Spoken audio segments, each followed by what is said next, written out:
Okay po, so ulitin ko, magandang gabi po sa ating lahat. At pagpatuloy po natin yung ating pag-aaral under po sa ating subject, The Great Blunder of the Church.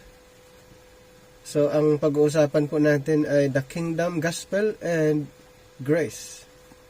The Kingdom, Gospel, and Grace. Ito po ay familiar sa atin. At siguro sa iba ay hindi masyadong familiar yung ganitong issue. So ngayon, bakit ito ay nagiging part sa blunder of the church? So magiging blunder of the church kung ang dalawang program or yung gospel na ito ay maipaghahalo. So ang Kingdom Gospel at saka yung Grace Gospel magiging blunder of the church kung ito naman ay paghahaluin. So, magkakaroon ng confusion. Okay? Mayroong tinatawag na great confusion kung ang gospel of the kingdom and the gospel of grace ay maghalo or gagawing isang gospel lang. So, para maiwasan ang blunder of the church or yung confusion, dapat mag-remain na may distinction or may kaibahan ang dalawang gospel na ito. Dahil kung paghahaluin po, ito ay magiging blunder of the church. As Jesus Christ on earth was a minister of the circumcision, sent only to Israel, and was born King of the Jews, in Matthew chapter 2, verse 2. Sa Matthew chapter 2, verse 2 ay mababasa natin at malalaman natin na si Jesus Christ ay ipinanganak bilang King of the Jews, saying, "Where is he that is born King of the Jews? For we have seen his star in the east and are come to worship him." So si Jesus Christ ay ipinanganak at siya ay maghahari sa mga Jews. He was a minister of the circumcision or a minister of Israelites. Yan, sent only to Israel. We find these words in the first verse of the first record of his earthly ministry, the book of the generation of Jesus Christ, the son of David, the son of Abraham, in Matthew chapter 1 verse 1. Matthew chapter 1 verse 1, the book of generation of Jesus Christ, the son of David, the son of Abraham. And although in Luke 3:23, Luke chapter 3 verse 23. So start from 23.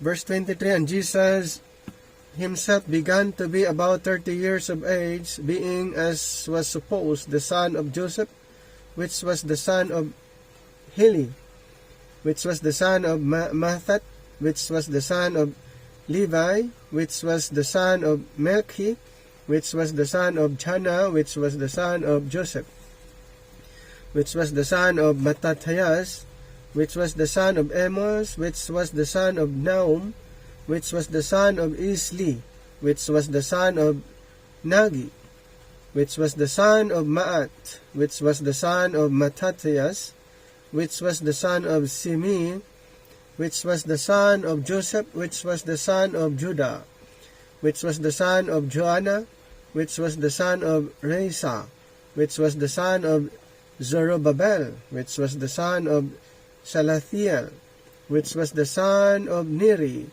which was the son of Melchi, which was the son of Adi, which was the son of Kusam, which was the son of Elmodam, which was the son of Er, which was the son of Josi,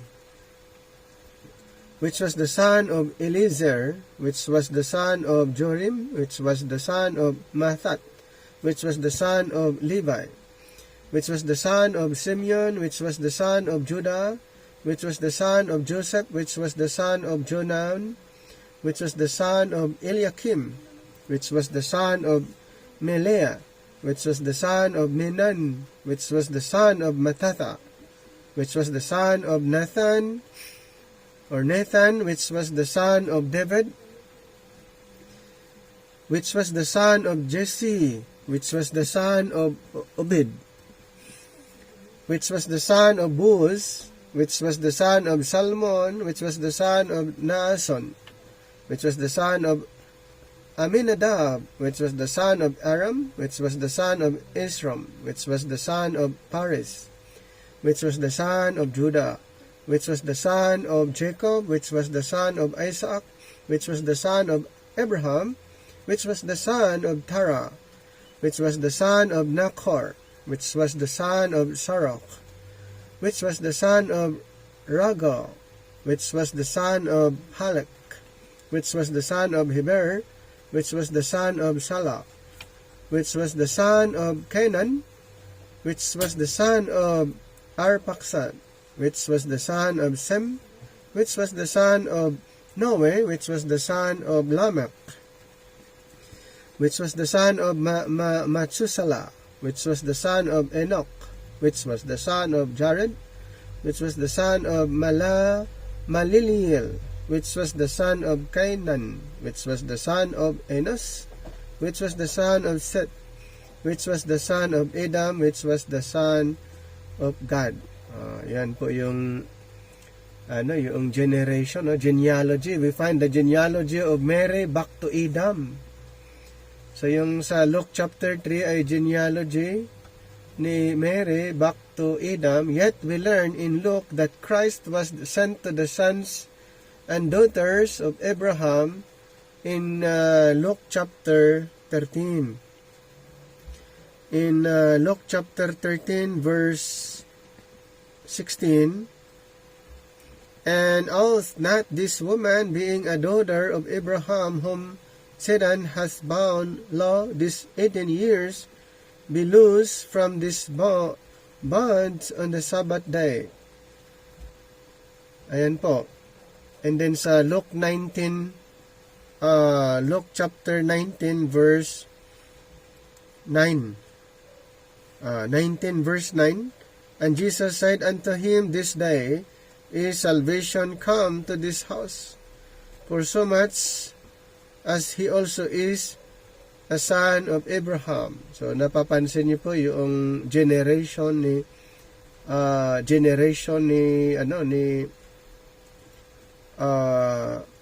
Mary back to Abraham, at yung mostly na mapapansin natin dito sa mga may tinulungan ng ating Panginoon ay na-mention na sabi niya, he also is a son of Abraham, maging yung daughters na ganun din, na-mention din niya na daughters of Abraham.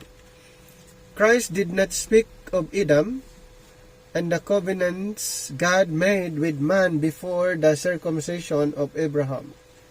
So, Jesus Christ did not mention, di ba, regarding Adam and the covenants God made with man before. So pag sinasabi natin before the circumcision of Abraham. Okay, before the circumcision of Abraham, in the first and second chapters of Luke, we learned that Christ was born of the seed of David.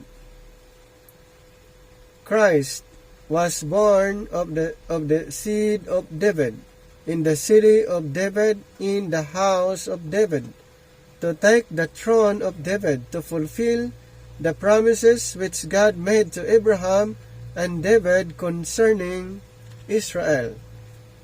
Kaya doon sa Luke chapter 1, 67 to 80, and Luke 2, 27 to 32, na-mention po dito, the gospel of the kingdom is mentioned in Matthew 4, 23. Okay, so the gospel of the kingdom is mentioned in Matthew 4:23 at sa Matthew 9:35. So basahin lang po natin kung bakit ito po ay na-mention. Pinag-uusapan dito yung kingdom. So tandaan po natin kung bakit nung dumating si Jesus Christ ay in-introduce yung kingdom. So may connection po ito sa kay David. Pag sinasabing kingdom, pag pinag-uusapan ang kingdom during the earthly ministry of Jesus Christ, I was referring po doon sa Davidic covenant regarding sa kingdom. Okay, regarding po sa kingdom. Kaya nung siya'y nagtuturo, nung siya'y nangangaral that time, ay palagi niyang na-mention, he was introducing the kingdom in relation with the Davidic covenant. In Luke 1:67 po tayo. Luke chapter 1. Luke chapter 1. 67. 67. And his father Zacharias was filled with the Holy Ghost and prophesied, saying, Blessed be the Lord God of Israel, for He has visited and redeemed His people. Okay, sa verse 68, Blessed be the Lord God of Israel, for He has visited and redeemed His people referring to Israel, and hath raised up an horn of salvation for us in the house of His servant David. So referring to Christ, as He spake by the mouth of His holy prophets, which have been since the world began, that we should be saved from our enemies, and from the hand of all that hate us, to perform the mercy promised to our fathers, and to remember His holy covenant, the oath which He sware to our father Abraham, that He should grant unto us that we, being delivered out of the hand of our enemies, might serve Him without fear, in holiness and righteousness before Him all the days of our life. And thou, child, shalt be called the prophets of the highest, for thou shalt go before the face of the Lord to prepare His ways, to give knowledge of salvation unto His people by the remission of their sins, through the tender mercy of our God, whereby the day spring from on high hath visited us, to give light to them that sit in darkness, and in the shadow of death, to guide our feet into the way of peace. And the child grew and waxed strong in spirit, and was in the deserts till the day of His showing unto Israel.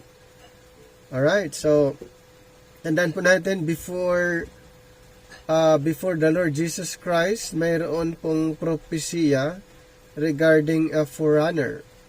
At si John the Baptist po, siya yung forerunner, and he was preparing the way of the Lord. So he was the first introducing the kingdom of heaven.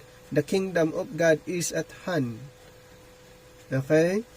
At si Jesus Christ yung tinutukoy niya na mag-redeem.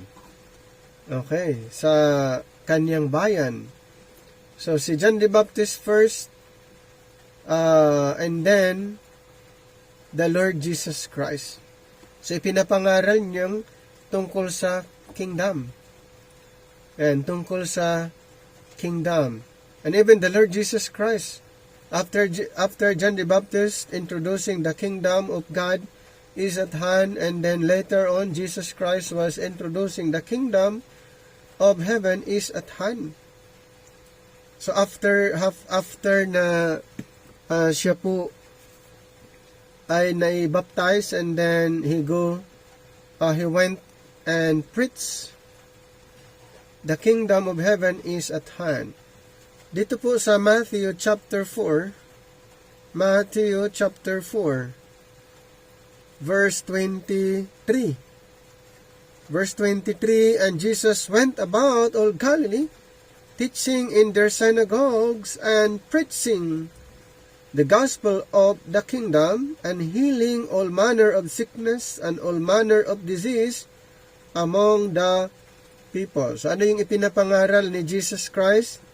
Ipinangaral po niya yung kingdom in relation with the Davidic covenant. Kasi mayroong covenant ang Panginoon kay David na mayroon pong maghahari kapalit sa kanyang trono, na maghahari magpakailanman. At yung king na maghahari nga forever ay tumutukoy kay Jesus Christ. So, during the earthly ministry of Jesus Christ, ito po ang kanyang ipinapangaral tungkol po sa kingdom. Okay? Tungkol po sa kaharian. Then sa verse 24, and his fame went throughout all Syria, and they brought unto him all sick people, that they were taken with divers disease and torments, and those which were possessed with devils, and those which were lunatic, and those that had the palsy, and he healed them. And there followed him great multitudes of people from Galilee, and from Decapolis, and from Jerusalem, and from Judea, and from beyond Jordan. So, ulitin ko po, ang ipinapangaral ng ating Panginoon during His earthly ministry ay ang tungkol sa paghahari. Ngayon, paano magiging blunder?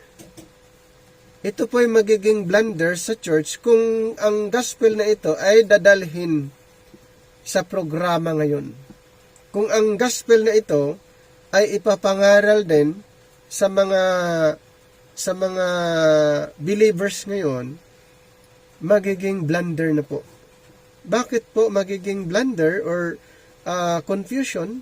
Dahil nga ang gospel na ito ay intended lang po doon sa Israel during the earthly ministry of Jesus Christ. Kaya nga yung binasa natin kanina na si Jesus Christ, siya po'y minister sa Israel.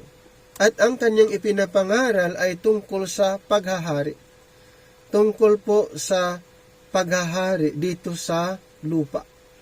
Magpaghahari niya sa bayang Israel. Dagdagan pa natin sa Matthew 9:35. Mateo chapter 9 35. Ganun din yung ipinapangaral ng ating Panginoon. And Jesus went about all the cities and villages, teaching in their synagogues and preaching the gospel of the kingdom. May nabago ba yung sinabi niya sa chapter 4 verse 23 ng Mateo? He was introducing the kingdom, at ganun din po dito sa chapter 9 verse 35, hindi po nabago ang kanyang presentation. Gospel of the kingdom pa rin. At pag ipapangaral ang gospel of the kingdom, kasama lagi yung healing o every sickness and every disease among the people. So kung ipapangaral ang kingdom gospel, laging kasama ang miracles, signs and wonders, healing, cast outing, raising the dead, at marami pa. Pag ipapangaral ang kingdom, laging kasamang may healing. So kung ipapangaral mo yung kingdom, halimbawa sa panahon ngayon, ay kasama lagi yung healing, raising the dead, cast outing, at iba pa na mga na-mention. During the time of Jesus Christ, napapagaling instant na gumaling yung mga may sakit. Ngayon ba mayroong ganon na instant na healing? Okay, sa verse 35, Jesus Christ went about all the cities and villages teaching in their synagogues and preaching the gospel of the kingdom and healing every sickness and every disease among the people. Anong gospel ipinangaral niya? The gospel of the kingdom. Hindi po gospel of the grace of God ang kanyang ipinapangaral that time during his earthly ministry. Dagdagan pa natin sa Matthew 24. Sa Matthew 24.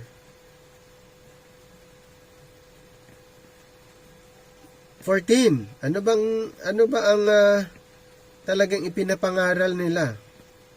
Verse 14, and this gospel of the kingdom shall be preached in all the world for a witness unto all nations, and then shall the end come. So dito po na yung salitang world dito, preach into all the world. Yung world kasi dito ay a period of period of time or aion, a period of time, aion, for a witness unto all nations, and then shall the end come. So the end come, ito po ay the end of the great tribulation. Dahil ang chapter nito, Matthew 24 ay tribulation chapter. Tribulation chapter. So during the great tribulation ay ipapangaral ulit yung kingdom. Ipapangaral ulit yung kingdom. So mag-resume, kumbaga continuation lang po ito. After the rapture, itutuloy ang pag-introduce ng kingdom during the Great Tribulation. Okay? So, kingdom ang talagang pinaka main issue na kanilang ipinapangaral. So ulitin ko po, paano maging great blender? Kung itong tinuturo ng Panginoon during His earthly ministry or yung gospel na ini-introduce during that time, dadalhin sa panahon ngayon, yun po ay magiging blunder sa church. Magiging blunder or confusion. Another verse in Mark 1:14. Mark 1:14. Mark chapter 1 verse 14. Now after that John was put in prison, Jesus came into Galilee preaching the gospel of the kingdom of God. Nakita niyo po, preaching the gospel of the kingdom of God. And Luke chapter 9:6. So kingdom ang issue. Luke chapter 9 number 6. And they departed and went through the towns preaching the gospel and healing everywhere. Ayan, so the kingdom of the heavens is mentioned more than 30 times in Matthew.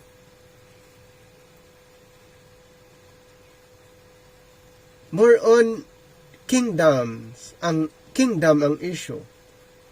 During the time of John the Baptist, the time of the Lord Jesus Christ, and even the 12 apostles, they were introducing, preaching the gospel of the kingdom.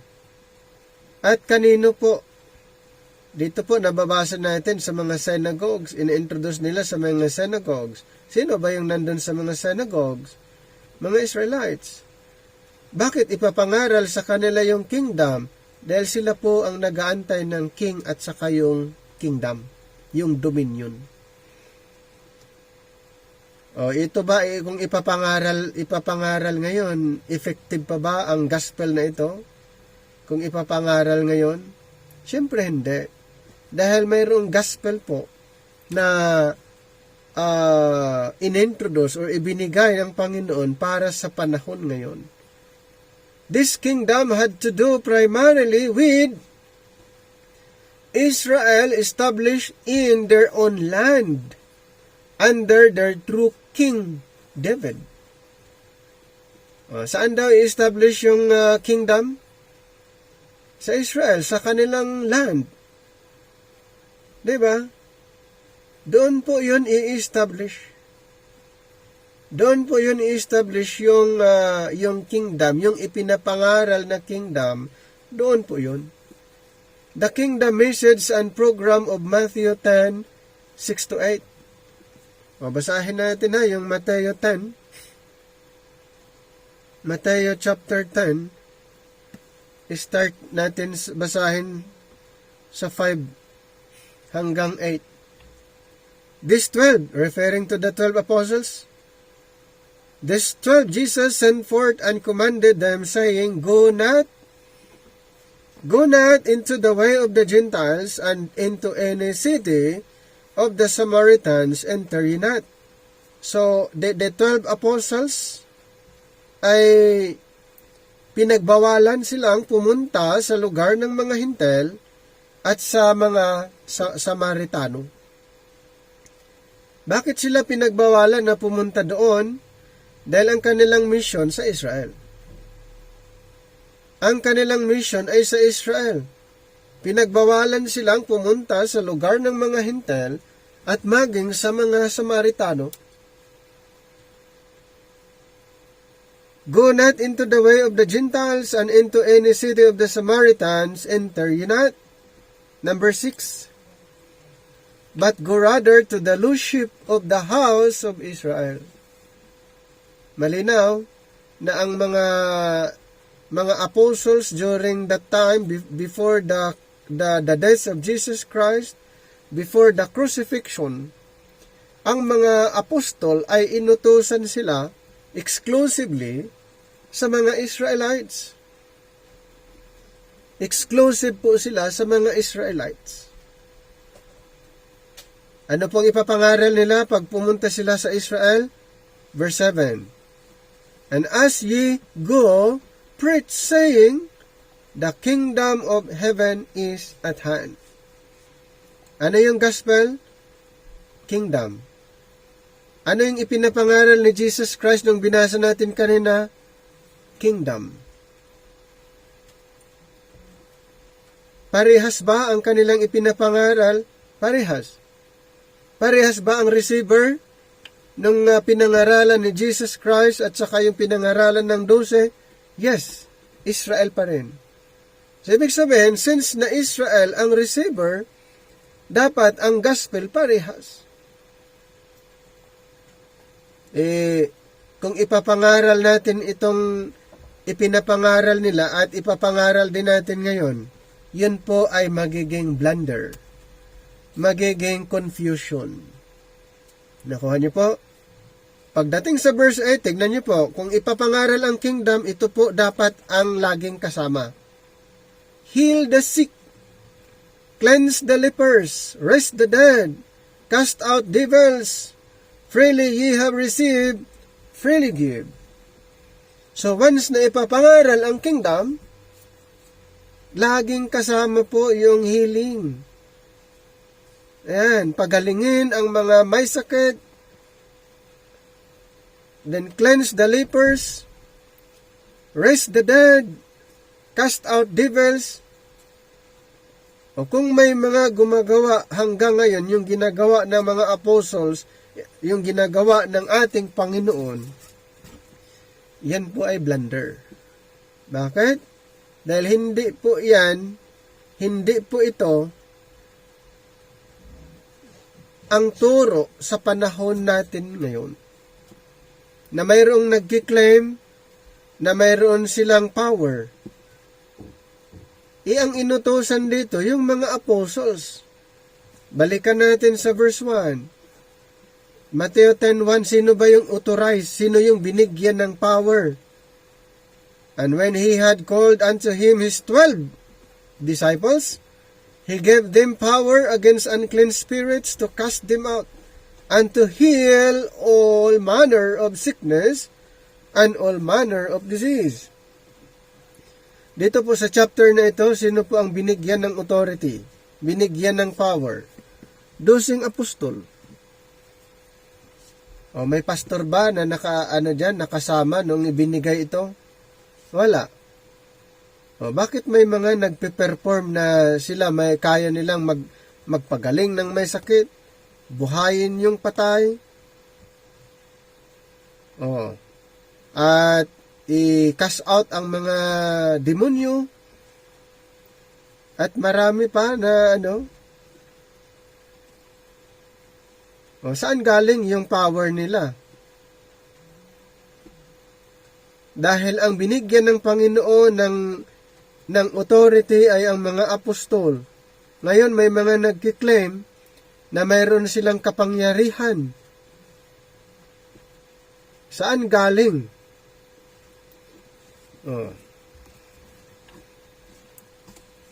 So yun po yung yun yung kaya nga nagiging blunder of the church, yung mga katuruan na hindi yun yung turo para sa panahon ngayon. Ito ay katuruan before the death of Jesus Christ or during the earthly ministry of Jesus Christ. At napaka-effective ito that time.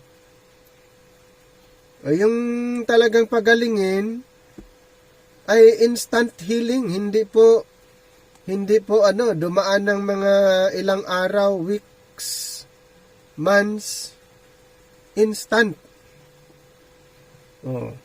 Cast out devils, instant yun.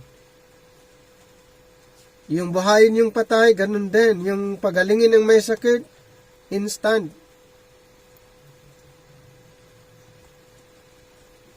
So, dito po, malinaw na ang mga apostles, ipinapangaral nila ang tungkol sa pagkaharian. Tungkol sa kingdom, earthly kingdom. So, the kingdom message and program of Matthew 10:6-8 will not fit into the dispensation of the grace of God. Hindi po ito fitted. Hindi po ito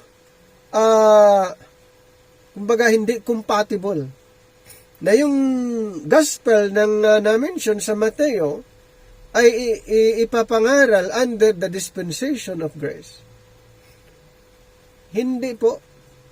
Will not fit into the dispensation of the grace of God which Christ committed unto Paul. Iba po ang programa na ibinigay ng ating Panginoon para sa panahon natin ngayon. Ibinigay niya kay Pablo. In Ephesians chapter 3 verses 1 and 2.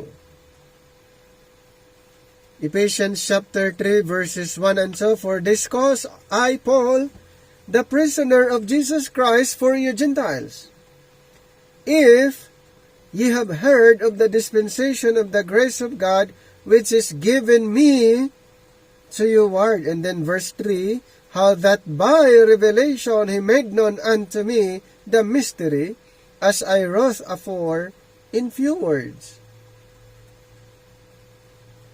So iba po ang programang ito.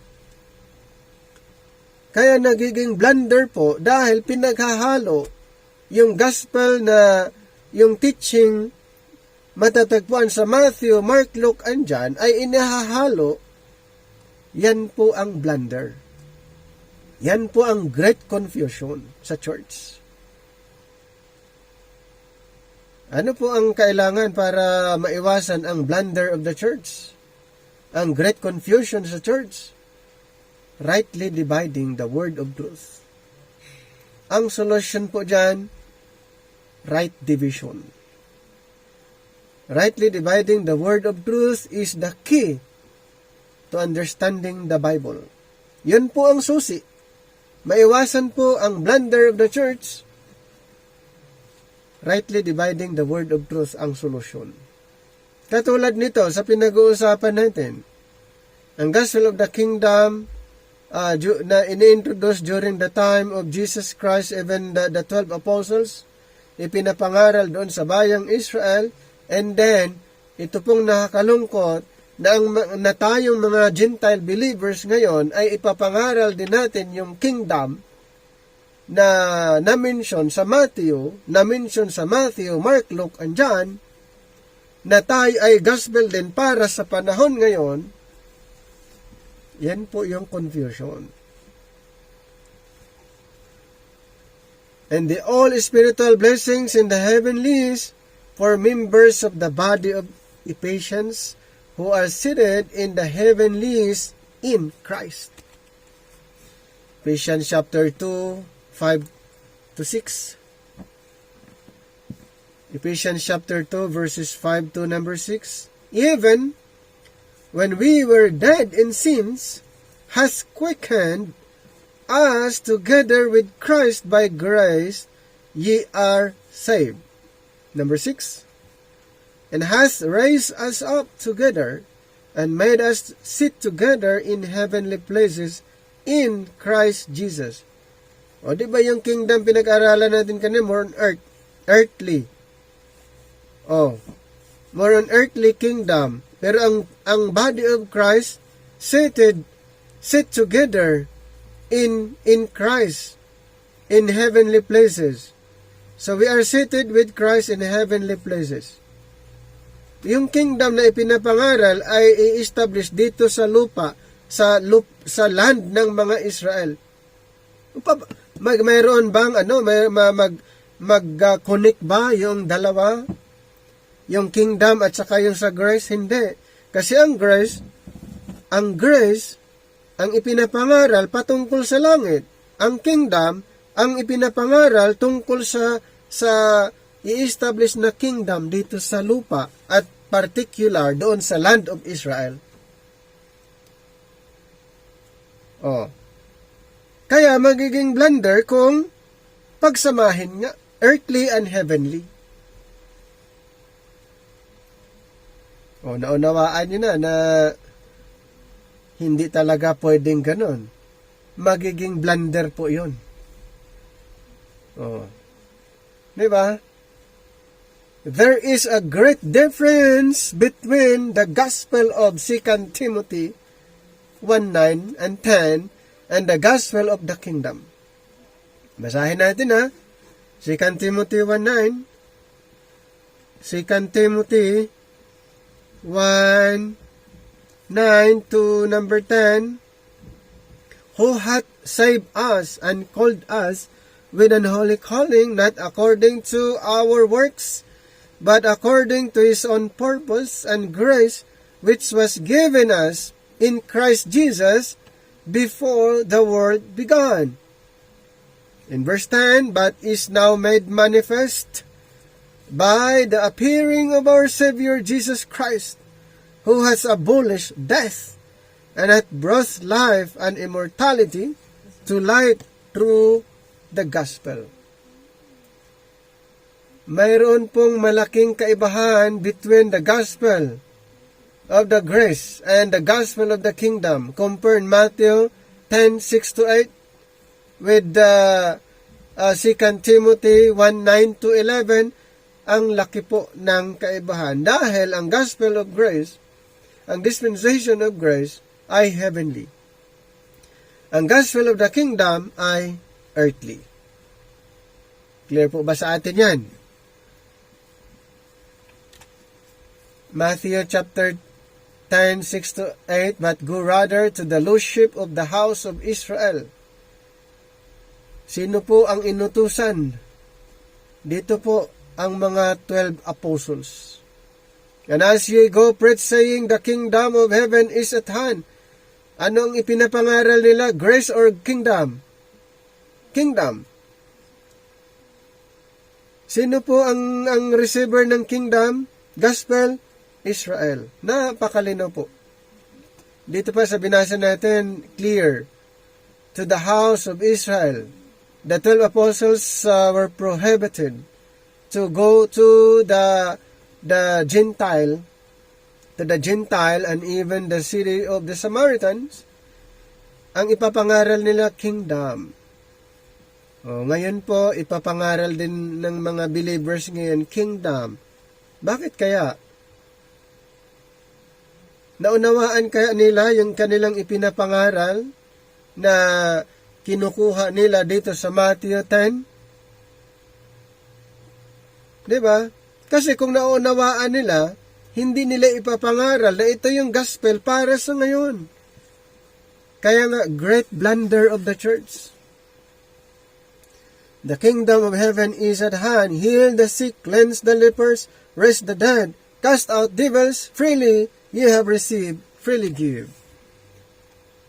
Compared to 2 Timothy 1:9-11, who hath saved us and called us with an holy calling, not according to our works, but according to his own purpose and grace, which was given us in Christ Jesus before the world began, but is now made manifest by the appearing of our Savior Jesus Christ, who hath abolished death and hath brought life and immortality to light through the gospel, whereunto I am appointed a preacher, an apostle, and a teacher of the Gentiles.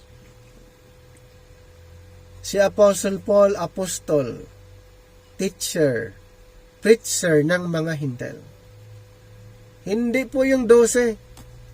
Hindi yung 12 apostol.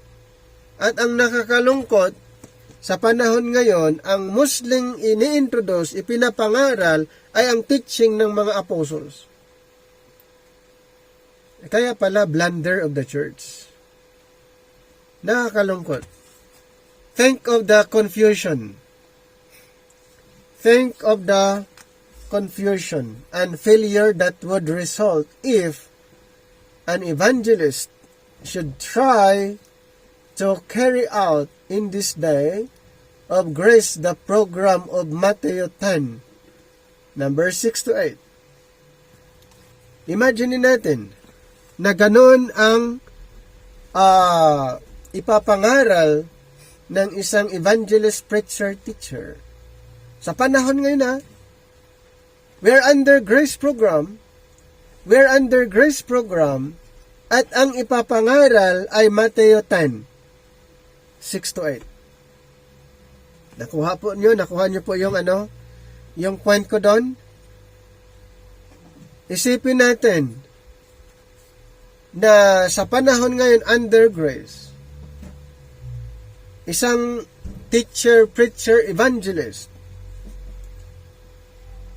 ipapangaral niya ang Matthew 10. Balikan lang natin Basahin natin ulit. Matthew 10. Kung ito ang ipapangaral ngayon na we are under grace. Ito basahin ko. But go rather to the lordship of the house of Israel.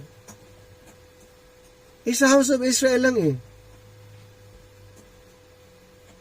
And as ye go, preach, saying, the kingdom of heaven is at hand. Heal the sick, cleanse the lepers, raise the dead, cast out devils, freely ye have received, freely give.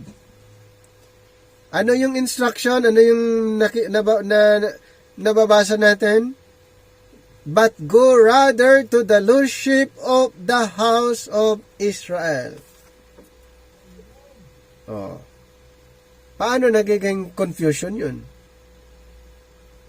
Ang verse sinabi, to the lordship of the house of Israel. Magiging confusion kung ipapangaral to the Gentiles. Diba?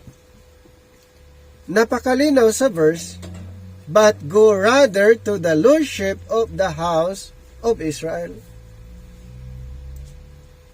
Wala namang sinasabi dito sa verse na including the house of the Gentiles.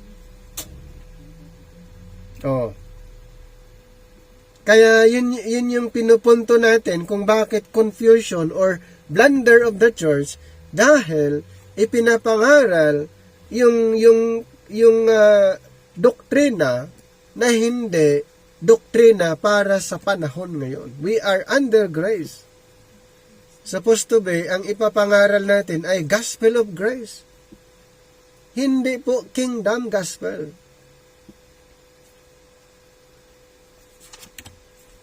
The kingdom of heaven mentioned in Matthew 10:6 was not given to Gentiles. Nakuha niyo? The kingdom of heaven mentioned in Matthew 10:6. Ito ba ay para sa mga Gentiles din? Na-mention natin, hindi. Dahil napakalinaw po, but go rather to the lordship of the house of Israel. Sa Israel lang.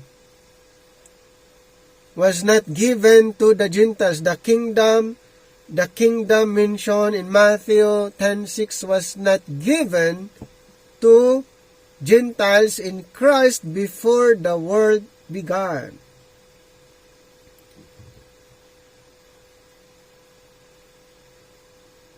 Paano kung maihahalo ito? Blunder of the church. Ihahalo pa ba natin na alam na natin na magkaroon ng confusion? Ihahalo pa ba natin yung gospel na na-mention during the earthly ministry of Jesus Christ, na nai-rebelled na niya ang dispensation of grace?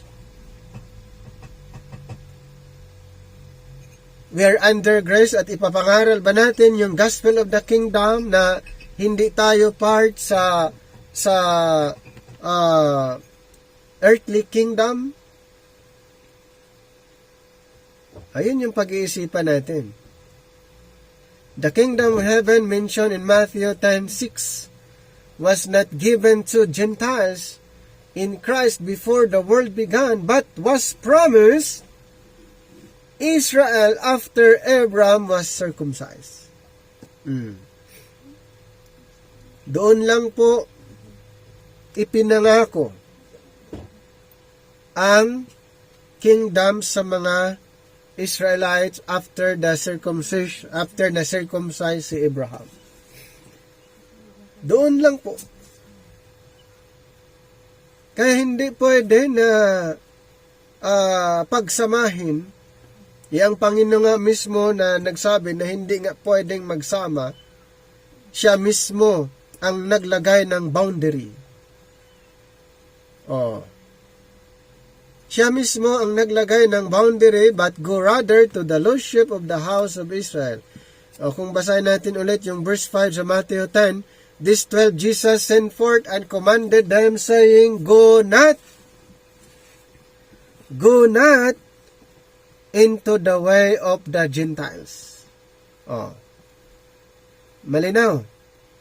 Go not into the way of the Gentiles. Number 6, but go rather to the lordship of the house of Israel.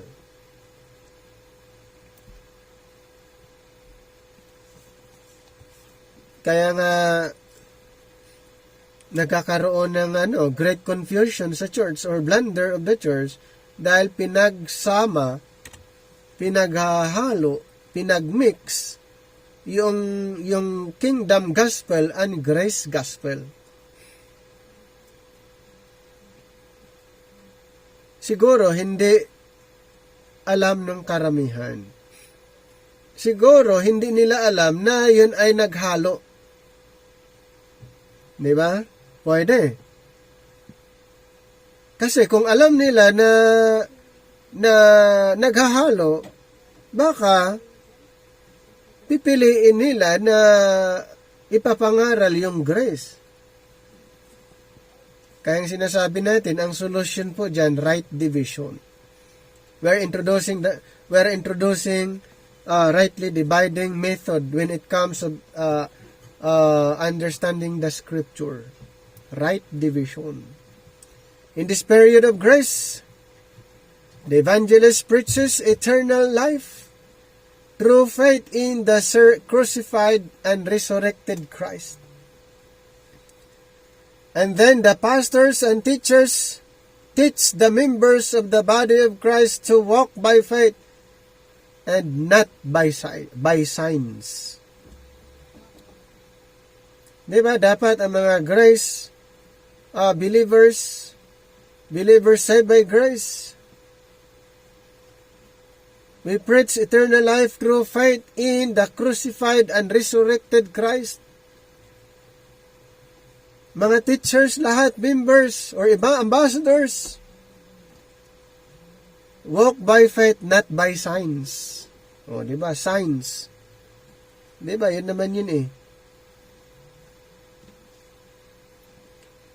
Yung mga signs sa Israel, more on signs. Mga signs and wonder, signs.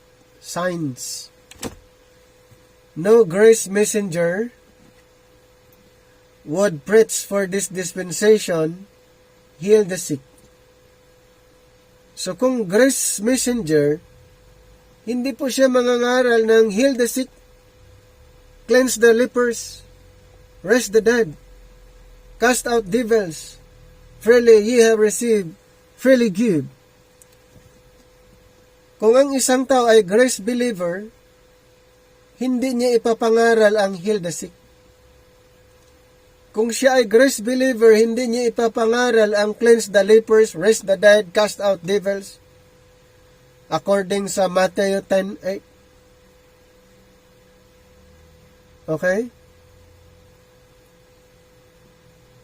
Ito po ay ipinapangaral ng mga apostles during the earthly ministry of Jesus Christ. Yan po ang content ng kanilang pangangaral. Pero under grace, hindi po ito ang laman ng ating preaching, hindi po ito ang content ng ating pangangaral na sasabihin natin, heal the sick, cleanse the lepers, raise the dead, cast out devils, freely ye have received, freely give. Pag ito ay ipapangaral ng mga believers ngayon, hindi sila messenger ng grace. Hindi sila grace messenger. Kung ito ang ipapangaral, hindi sila grace messenger. Bakit po? Hindi po ito ang teaching. Hindi po ito ang instruction ng mga grace believer na yung mga preacher ipapangaral na sasabihin niya sa pinangaralan, heal the sick, cleanse the lepers, raise the dead, cast out devils. O, nakuha niyo yung point ko doon? Pag ito ipapangaral ngayon, yan po ang great confusion or great blunder of the church. Great blunder of the church, ipapangaral yung hindi para instruction para sa atin. Sino ba ang binigyan ng instruction sa Matthew 10? Balikan natin. Matthew chapter 10. Dito po sa verse 5, but these 12 Jesus sent forth and commanded them. The 12 apostles, tapos inutusan sila. Sa verse 7, and as ye go preach saying the kingdom. And then sa verse 8, heal the sick, cleanse the lepers, raise the dead. Sila po ang binigyan ng instruction. Ngayon, kung grace believer, talagang grace believer, grace preacher, grace teacher, or ambassador, ito ba ang ipapangaral niya? Hindi. Pag ipapangaral niya yan, great blunder, great confusion. Diba? Naano niyo po, nakuha niyo yung point ko doon kung bakit para maiwasan natin yung great blunder of the church. Para maiwasan natin yung confusion sa church. Kung tayo ay grace believer, dapat ipapangaral natin purely grace teaching. Diba? Kaya kung bakit natin kailangang aralin ng maayos using right division. Kasi naipaghahalo. Great blunder of the church. In the gospel of the kingdom, the King David's throne and Israel restored are in view. The gospel of grace, the gospel of the uncircumcision, is a grace message for the salvation of individual sinners who were once aliens from the commonwealth of Israel and strangers of the covenants of promise. In Ephesians 2:8-13, malinaw po dito. Okay, malinaw po. Basahin ko ha. Ephesians 2.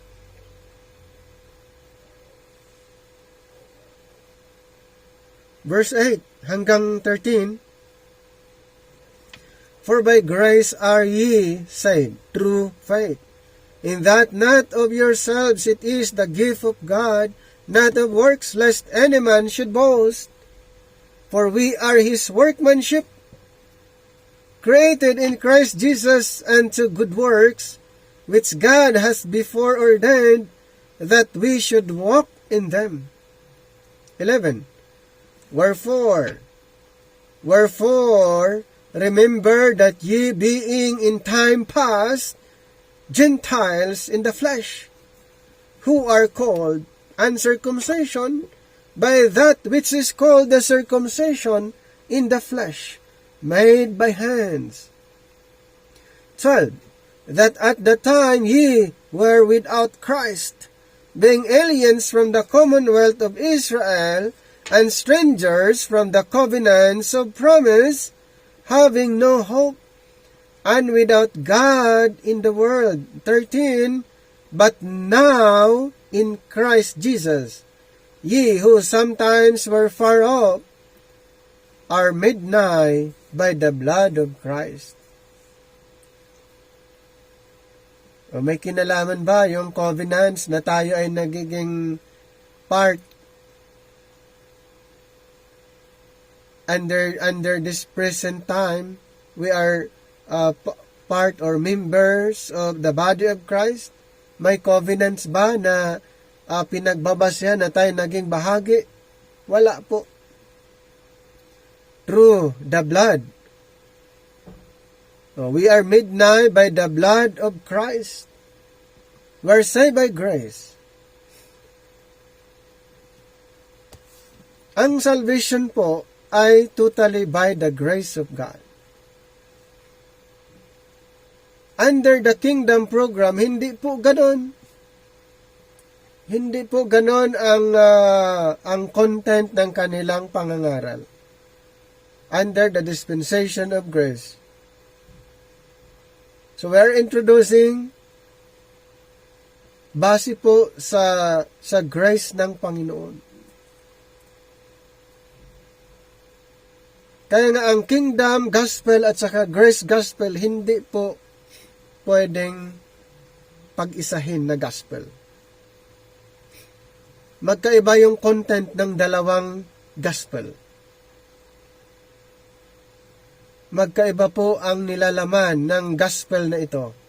Kingdom gospel and grace gospel. The nations are yet to be brought to God by the preaching of the gospel of the kingdom in Zechariah 8:23. Di ba? Under the prophecy, the nation are yet to be brought to God by the preaching of the gospel of the kingdom, nations, the Gentiles. Under the prophetic program, under the prophecy, ang mga Gentiles ay maging part din sila. Pero kailangan nilang makarinig at maniwala din sa gospel of the kingdom.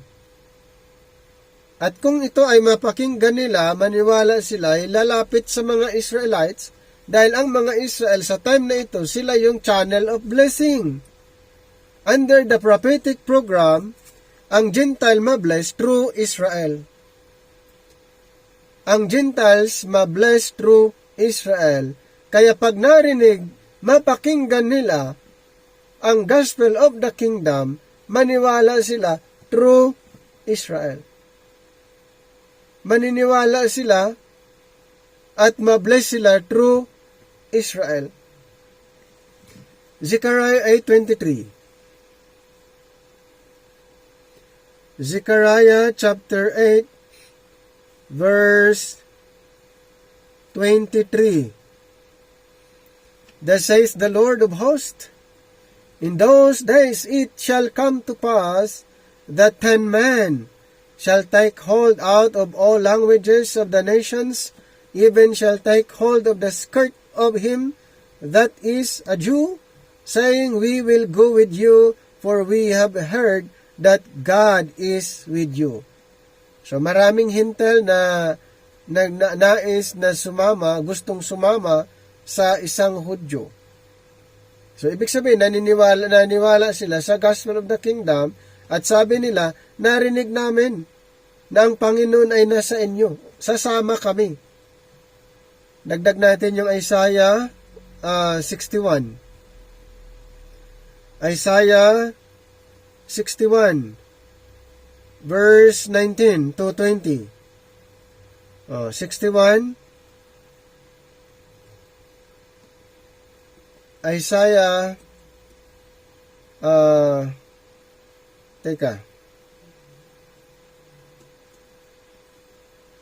Isaiah, dito tayo sa sa 60 nga tayo. Tignan natin yung 60.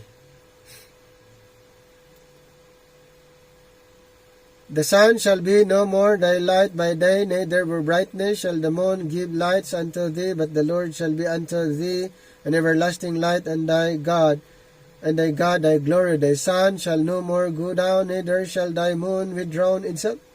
For the Lord shall be thine everlasting light, and the days of thine mourning shall be ended. Tapos dito tayo sa verse 1 to 3, chapter 60.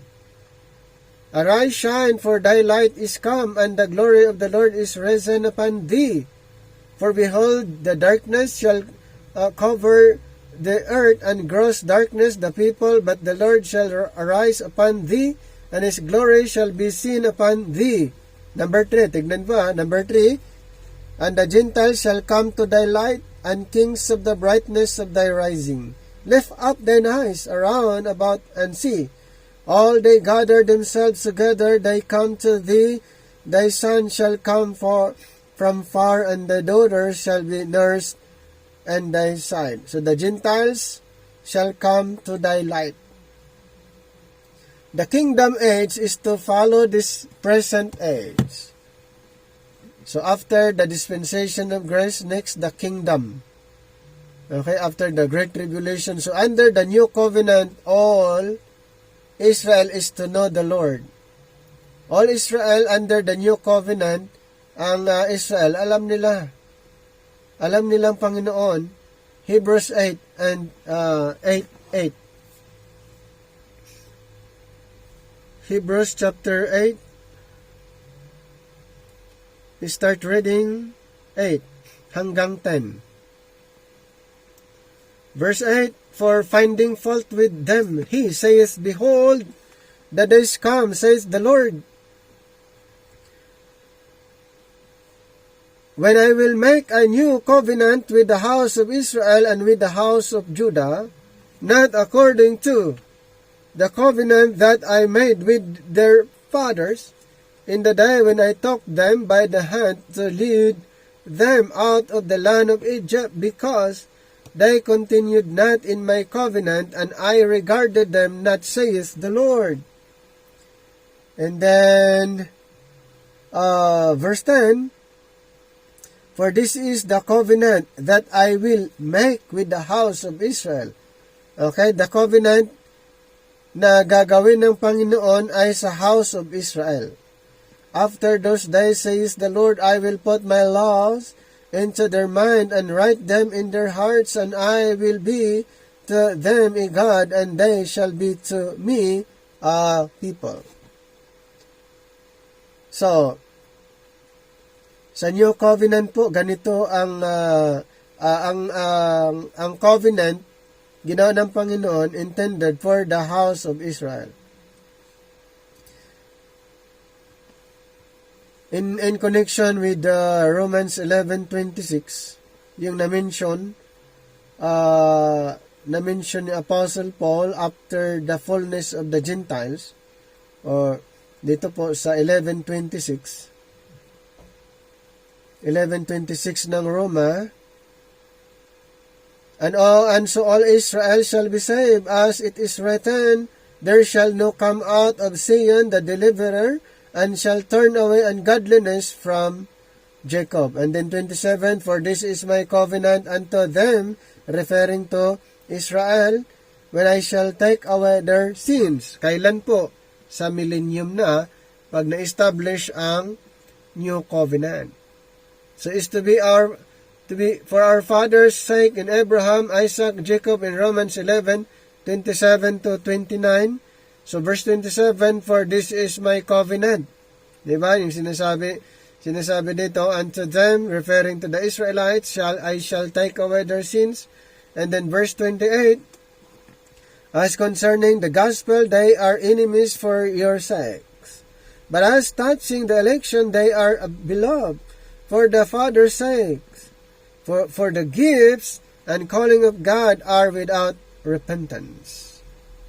So, dito po napakalinaw na after the dispensation of grace, after this present age, ay mag-resume po ang programa ng Panginoon sa mga sa Israel. Dahil temporary po na diminish, na set aside or nag-stop ang programa po nila, kayang dahilan na ang Panginoon ay nag-rebuild ng panibagong programa. At yun po ang nag-operate sa panahon ngayon. Wala pong kahit anong propesiya na nag-operate under this present program, dahil bakit? Nag-stop nga. Kasi kung may prophecy na nagtuloy-tuloy ngayon, ibig sabihin ang Israel ay hindi na-set aside. Kasi mayroon pang receiver. Okay? Ulitin ko po, nag-stop ang programa ng prophecy. Nung inirebuild ang dispensation of grace, nag-stop po ang prophecy. Kaya mayroon pong 7 years na lang ang kulang para maghari ang Panginoon, kasi kung may prophecy pa hanggang ngayon ay nagtuloy-tuloy, ay mababawasan yung 7 years. Mababawasan yung 7 years kung may prophecy pa hanggang ngayon. Dahil ang prophecy, mayroon pong timeline, mayroon pong timetable. Okay? Mayroong timetable ang prophecy. Hindi po pwede na may prophecy ngayon under sa programa ng Israel na nag-operate, dahil kung may prophecy na nag-operate pa ngayon, ang 7 years na kulang doon sa Daniel 70th week prophecy ay mababawasan yun. So, ulitin ko po, totally nag-stop. Walang kahit tuldok ng prophecy na matutupad under the mystery program. Kailan po mag-resume? After the rapture. Okay? After the rapture, mag-resume yung clock of the prophecy, mag-start po, mag-start. Mag-resume yung clock of the prophecy after the rapture. While it is true that no sinner since the creation of man has been saved apart from the shed blood of Christ, it must be seen that the gospel of the kingdom and the gospel of circumcision are linked together. So yung gospel of circumcision, gospel of the kingdom, yan pwede po, yan po ay magkakasama. Hindi po yan magkaiba. Okay? Ang gospel of uncircumcision ay iba doon sa gospel of circumcision referring to Israel. Peter had the keys of the kingdom of heaven and the gospel of the circumcision, Matthew 16:17 to 18. Matthew 16.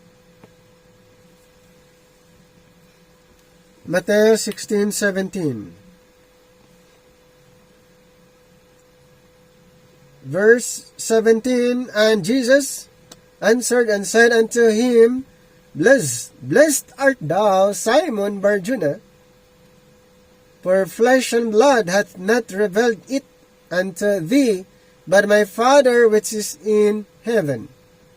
18, and I say also unto thee that thou art Peter, and upon this rock I will build my church, and the gates of hell shall not prevail against it. So, Peter had the keys. The keys is the authority. Kaya nga, Peter representing the apostles. So, he was the representative. So, kung pag-usapan, pag sinasabi natin Peter, ay automatic po kasama na niya yung mga apostles din. Kasi siya po yung spokesperson. Siya po yung representative doon sa kanyang mga kasama. So ito pong mga apostles ay mayroon po silang authority sa kingdom. Mayroon pong ibinigay sa kanilang authority. Kaya nga pag naghahari ang Panginoon, the 12 apostles, sila din po ay judging the 12 tribes of Israel. So, mayroon po silang authority pag na-establish po yung church na sinasabi ng Panginoon, upon this rock I will build my church. So, doon po sa millennium. Na ito si Pedro, yung mga kasamahan niya, mayroon po silang authority doon sa kingdom. Okay? Mayroon po silang authority doon. At ito pong mga apostles na ito, na nagtuturo patungkol doon sa kingdom, nagtuturo sila, ang tinuturuan nila ay mga Israelites. The circumcision. So the apostles were preachers, apostles to the circumcision.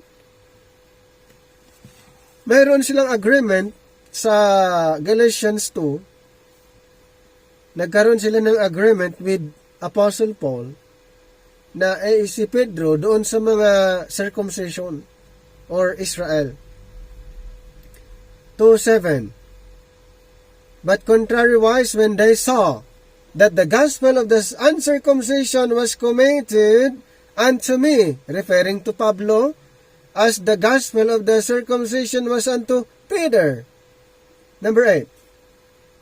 For he that rose effectually in Peter to the apostleship of the circumcision, the same was mighty in me toward the Gentiles.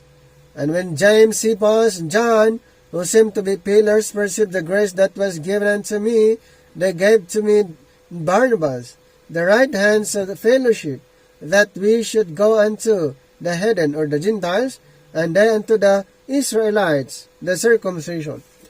Ayan po. Mayroon silang agreement. Dito pa lang, may makikita ng right division. 'Di ba? Mayroon na silang usapan. O si Pedro doon sa mga Israel. Si Pablo doon sa mga Gentiles. Kung ito ay pagsamahin, great confusion, great blunder. Yan po ang nangyayari. Pinagsama yung hindi nga pwedeng magsama. Ito nga, nag-usap nga sila eh. Nagkaroon na sila ng agreement na, mga apostles, kayong mga apostol, doon kayo sa mga Israelites. At si Pablo naman doon sa mga Hintel, nag-usap sila. Pero ngayon, pinagsama-sama yung mga teaching na hindi dapat. Kaya nga, great blunder of the church. Before and after the death of Christ, Peter was given the task of preaching to circumcised Israelites. Sino po? Ay yung mga apostle. Before and after, Before and after the days of Christ. O yung mga apostle was given the task of preaching the circumcised Israelites. Matthew 10:5 and Galatians 2:8 and 9, he did preach to one company of God-fearing, Jew-loving, praying Gentiles. In Acts 10:2 and 22, note how different his message to those Gentiles and Paul's messages to Gentiles. Why? Because the Gentiles were different and because Peter had the keys to the kingdom of heaven and the gospel of the circumcision, while Paul had the dispensation of the grace of God and the gospel of the circumcision. Ayan po yung reason doon. Kaya hindi pwedeng paghaluin. Hindi pwedeng pagsamahin. Yung sinabi na ng Biblia na hindi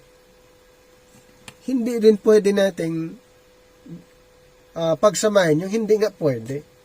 Mababago yung context, Kaya nga, blunder of the church.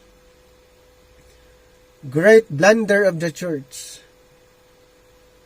Yung gospel, the kingdom gospel and the grace gospel ay pinagsasama or ginawang one gospel, ginawang iisang gospel lang po na hindi naman magkasama. Acts 10:34 and 35, when Peter opened his mouth and said, of a truth I perceive that God is no respecter of persons, but in every nation he that feareth him and worketh righteousness is accepted with him. In Titus 3:5-7, not by works of righteousness which we have done, but according to his mercy he saved us, by the washing of regeneration and the renewing of the Holy Spirit, which he shed on us abundantly through Jesus Christ, our Savior.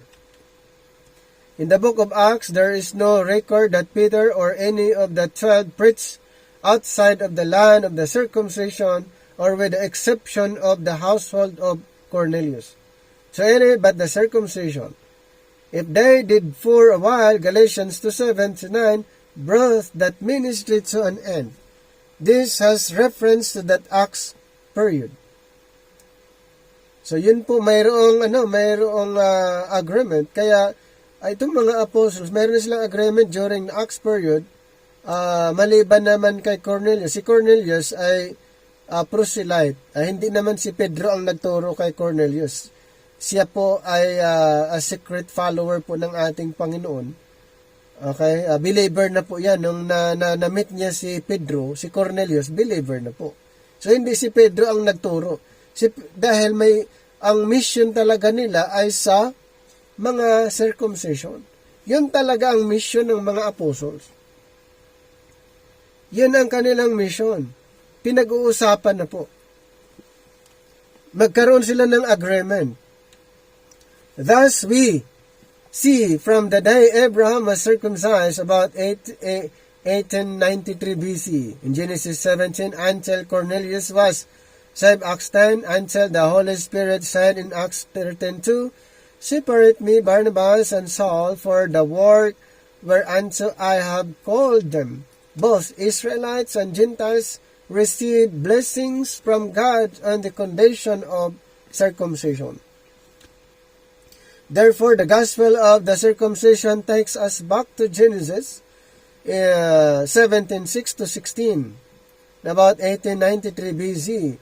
But then, we have the gospel of the uncircumcision, the gospel of reconciliation, and the calling according to God's grace and purpose in Christ before the foundation of the world in Galatians chapter 3 verse 8.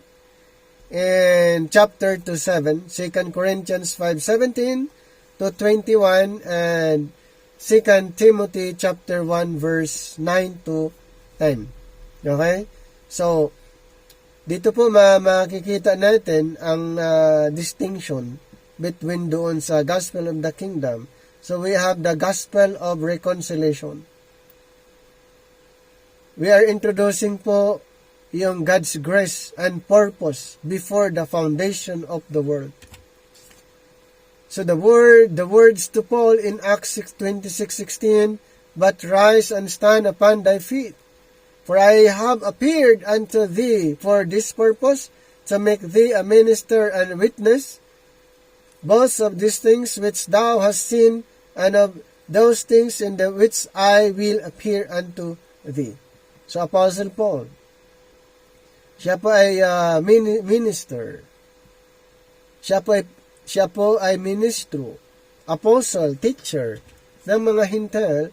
Here we know that Paul received his revelations on the installment plan.